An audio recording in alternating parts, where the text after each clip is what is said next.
Jerry Baker writing in the Wall Street Journal today that from inflation to crime, Democrats are refusing to acknowledge the problems that they helped create. In the midterms, Democrats occupy the left bank of denial. They're simply acting as if it's not happening. Joining me right now is Tennessee Senator Bill Hagerty. Senator, it's great to have you. Thanks very much for being here.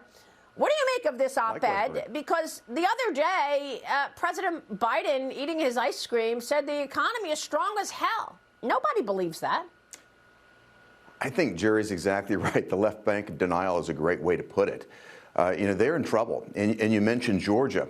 Stacey Abrams won't appear with Joe Biden in Georgia. And now Raphael Warnock won't appear with Stacey Abrams. They even had to bring Barack Obama down there Friday. I was down there in Georgia Friday campaigning with Herschel Walker. I can tell you, Maria, the momentum is with us right now. You know, the media tried to write the epitaph of the Republican Party back in August, but we are closing the gap in state after state. Again, I was down in Georgia last week. This week I'm going to North Carolina. I'll be headed up to New Hampshire later in the week. Next week I'll be headed out to Nevada, to Arizona. We're going to close the sale. We're going to close the deal, and I am very confident we're going to bring the Senate back along with the House.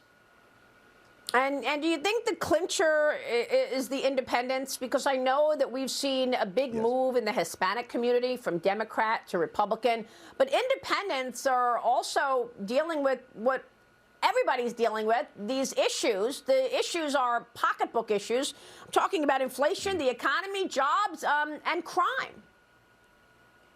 Indeed, Maria, I think you've hit the nail on the head. The independents are moving our way, and they're seeing exactly the issues that you're talking about, not the issues that the Democrats want to talk about. I don't think this race is going to be about MAGA Republicans or unlimited access to abortion. This race is going to be about the direction of our country, and it's, as you say, it's the economy. It's our energy security, it's our national security, and the sovereignty of our borders. Think about it. Joe Biden has already allowed 5.5 million people into our country illegally on his watch. If you look at it, till the end of his first term, which will be his only term, he will have more than doubled the population of Tennessee crossing that border illegally. He's the partner of organized crime, drug cartels, and violent criminals. People don't want this in America. That's why I think we're going to see a rude awakening next week.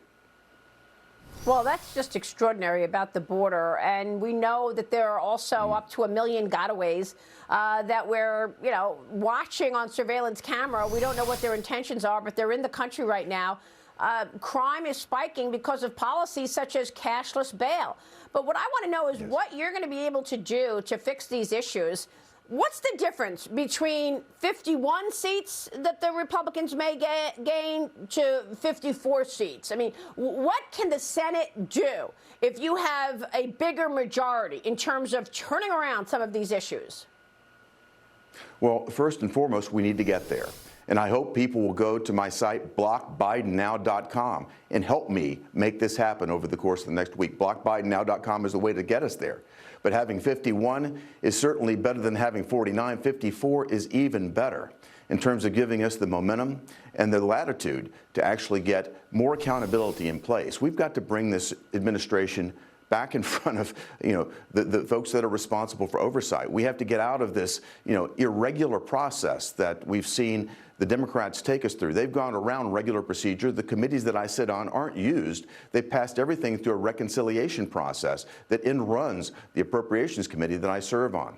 I think if we have a large majority, we're going to find that America is speaking. I hope that sends a strong message to the White House as well, that perhaps they should change course. We're going to be pushing back against executive actions. You know this, Maria. They're going to shift gears. They're going to go to executive orders. They're going to go to guidance, and we're going to have every person on deck to push back, to fight back. And the more colleagues I can have on the Republican side of the aisle, the better job we'll be able to do.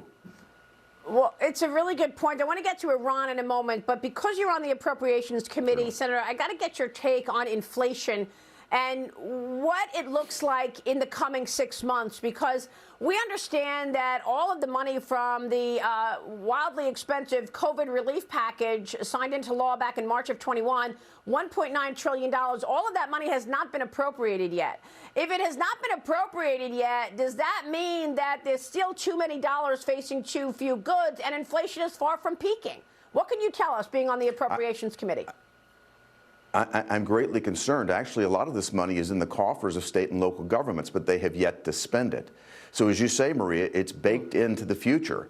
Inflation isn't going to go away overnight. In fact, if you look at the most recent numbers, it's very concerning because inflation is actually still accelerating. So we've got a real issue on our hands. People are spending down their savings. That's true. American savings is coming down. But what we've also got is a state and municipal government scenario where they're going to continue to put pressure on prices here in America.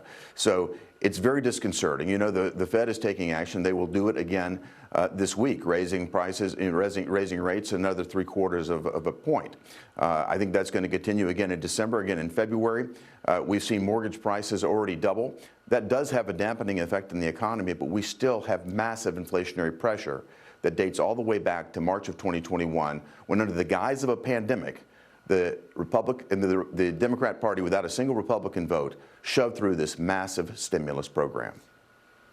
Putting economic policy aside, real quick on foreign policy, sources have been telling me that the Iran deal is now dead. And now we see that the U.S. envoy for Iran saying that the Biden administration is giving up on returning to the 2015 nuclear deal, that the White House will not, quote, waste time on trying to revive this deal. It's following Tehran's crackdown on anti-government protesters and support of Russia in the Ukraine conflict. Senator, is the Iran deal dead at this point? It should have been dead from the start, Maria. They talk about human rights being the justification for pulling out now. But what about the human rights of our allies in the Middle East? As soon as these guys came into office, they took the Houthis off the terrorist list. The next thing they do, the Houthis attacked our allies in the Middle East. Look at what happened. They funded Hamas in the Middle East. The Gaza incident, where they had an 11-day war attacking our allies, Israel. This has been going on for some time. Now the Biden administration has given up. You know, they've been funding and they've been supplying the Russians with these kamikaze drones. Think about it. American taxpayers are putting tens of billions of dollars into Ukraine to defend Ukraine, yet they're talking about releasing hundreds of billions of dollars to Iran. Finally, the Biden administration is waking up. I hope and pray. All right, Senator, great to see you this morning. Thanks very much for weighing in on all of that. Senator Bill Hagerty this morning in Tennessee. We'll catch up soon, and we'll be right back.